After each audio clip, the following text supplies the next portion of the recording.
you had a meeting about what you're not going to do in the following year versus what you're going to do in all the plans. How did that conversation go? So I just say every quarter I meet with my Goldman Sachs guy. He flies in, me and my wife, we sit there and we talk about how the market's done, what's going on. I had dinner last week with David Solomon in Miami. Your Goldman Sachs guy, what do you mean? He's my advisor, he's my financial advisor. Nice. Yeah, so, and we're having dinner last week, so we're looking at what's gonna happen in 2023. And we're sitting there going through all the projects that we have going on, how the consulting firm is doing, how the insurance company is doing, how the media company is doing, how Manect, our technology company, is doing. We're looking at everything. And then we have to look at what are we taking off the table. So, hey, speaking gigs, $200,000 an hour to go speak here. Well, maybe this year we're only going to do it if we're only going to the following opportunities, because that's going to help with this, and that's a relationship that's going to lead to this, and it's going to match the calendar because these are the 3 months you're available to do this versus let's take this out, let's take that out. So the mindset becomes more about not having a to-do list, but do not do list. Like, I am no longer going to do this. I am no longer going to do that. Yeah. And that frees up time to put more into, we had a meeting a month ago and I sat down with our leaders here. And I said, I don't want to go wide right now. I just want to go deep. We have way too many companies and projects that we're managing that we keep adding another one and another one and another one. I want to take these things here and go hire the right leaders and executives to take it deeper and deeper and deeper. Let's strengthen these companies and then increase valuation and then possibly consider this. But we're not at a point right now to go more.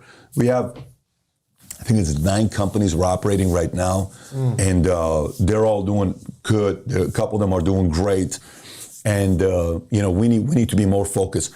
In the next 12 months, I'd like to hire somewhere around 6 to 10 C-suite executives, 200,000 plus range salary, bonuses, to find the right leaders. Because, from the outside, like this week, my schedule this week's been an insane schedule this week. December, I had a meeting this week with the board, they flew in. Then the next day we had all the major insurance companies I work with, we bring them in, we entertain them, take them to Prime Steakhouse. And then the next day I'm, having a, message with them on what we're doing for 2023, what went good, bad, ugly in 2022, what things we're concerned about, what's going on with the State of the Union of insurance industry with ourselves. Then the following day, I had 4 masterminds here with our insurance executives. Each of them was hosted by a different executive. And one group had 40 people. I went and spoke to those guys for 2 hours. And I had a 2-hour break, went to the next one, spoke for 2.5 hours. Then I went to the next one at a different location, 2 hours.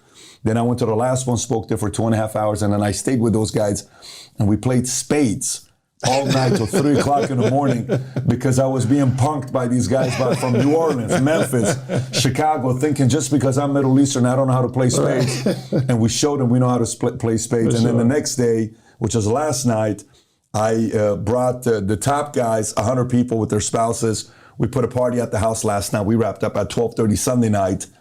And then I'm back at it again this morning. So it's a lot of intentional thinking of what is going to deserve our attention this year and what we need to set aside and then get a little bit more discipline by bringing the right support so it gives us more time to give attention to those things that are growing. Do you consider the things that's going on in the world in this decision? Like 100%. A lot of people, we're seeing like the layoffs and like people are quitting their job, but you're saying I need to hire more people. How do we start making those decisions? Even though it might be a good business model. Like this is good, but maybe not for this season. Well, no. First of all, only you know how much money you got in the bank. Only you know how hard you work. Only you know how hard you want to work this year. Only you know. Like we can sit in front of the camera and act hard, but we know last time when we talked to our wife and we said, hey, babe, I kind of want to tone it down 50% and I want to spend more time this. I want to travel 60% less. These are the conversations, right? I know what I'm saying in that conversation, and I want that conversation to match my behavior. So if I have a 20-year vision tied by another 20 years after that, and I'm willing to play offense aggressively right now, this is not a time to play defense. This is a time to play offense. And you can't play offense if you've made the right choices the last 5 years, 10 years. If the last 5 years you were planning on becoming a deca millionaire because Bitcoin was going to go to $250,000, well, then you took a hit. Yeah. If you were planning on becoming a millionaire because you thought a handful of NFTs, you thought the land you were going to sell for 5.2 million and you bought it for 10 grand, well, then you took a risk. Yeah. Because the get-rich-quick type of models, man, that takes a lot of people out. But you know if your philosophy is a real philosophy built on data, growth, real substance versus just pure luck, I'm hoping to get rich.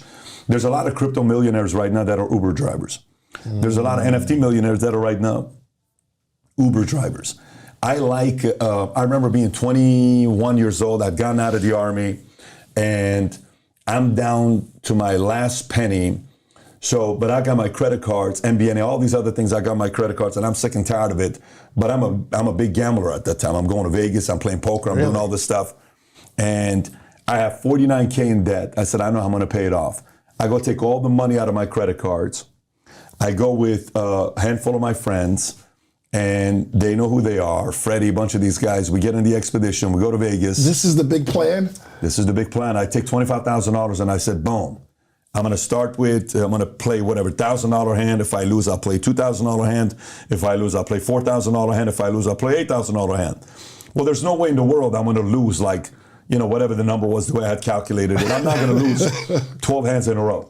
Well, I lost 12 hands in a row. So I lose all my money. Right. So then I come back, I'm in debt $49K. I was the guy, the crypto millionaire that is now driving Uber. I was that guy. So I hit rock bottom, girl, finance, all this stuff happens. I'm sitting there saying, I'm going to go back into the Army because that's the easy way, flight, fight, freeze. I'm flight. I'm going to go into the Army. That's what I'm going to do. I'm not the freeze guy. I'm just going to go back. I know what to do with the Army. I'll do 20 years. They're going to pay off my debt. I'll have a nice $4,000 pension. I'll go become a cop or a firefighter afterwards. I'm probably going to be married maybe 2 or 3 times because you're in the military. You don't get married once. I got a few kids. I'll get the benefits and I'm good. How old were you at this point? 21. 21 years old. So I come out and I'm like, yeah, I can't. You can't constantly run away from problems. Your habits suck. Your mindset sucks. You're trying to look for a quick way of doing this. This thing takes work. So I came back. I started creating a discipline of reading books, learning about finance, economy. Then I worked at Morgan Stanley, Dean Witter, got into finance. I said, I'm going to be in the financial industry for 20 years. My 20 years came up last year. 2021 makes it 20 years. I'm in financial industry now for 21 years. So then wealth was created. So if everything you're doing right now for the most part is intentional, then you're intentionally growing, hiring today. If you were winging it, being hopeful that you're making the right choices, then you're in a scary place today.